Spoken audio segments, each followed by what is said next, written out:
السلام عليكم ورحمة الله وبركاته. أهلا بيكم يا كل متابعينا على قناتنا كريز وحبان، يا رب تكونوا بخير.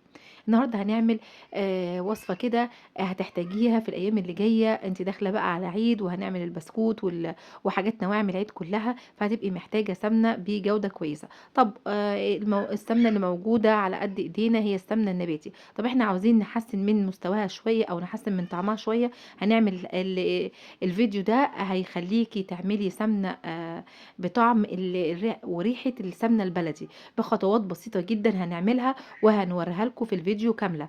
مجرد ان انت هتجيبي كمية من السمنة النباتي وقدها بالظبط اللبن، وهتحولي السمنة النباتي اللي عندك لسمنة زي سمنة المزارع اللي احنا بنشتريها، اللي الكيلو وصل فيها ل 150 جنيه او اكتر في بعض الاماكن.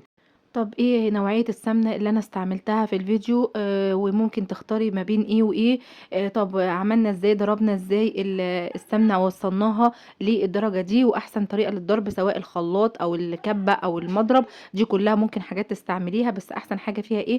كل الحاجات دي هقولها لك جوه الفيديو. وكمان هوريكي إزاي إحنا طلعناها كور كده وسيحناها بعد كده، وادتني كمية قد إيه ومرتة قد إيه، والتسييح بتاعها كان بطريقته إزاي بالظبط. كل المعلومات دي هتعرفيها في الفيديو، وهتحصلي بعد كده على سمنة. يعني انا مش هقولك طبعا زي السمنة البلدي خالص، لكن ممكن تقولي انها زي شبه سمنة المزارع كده، او اللي هي بتتباع زي ما قلنا كده بالاسعار اللي انا قلتها.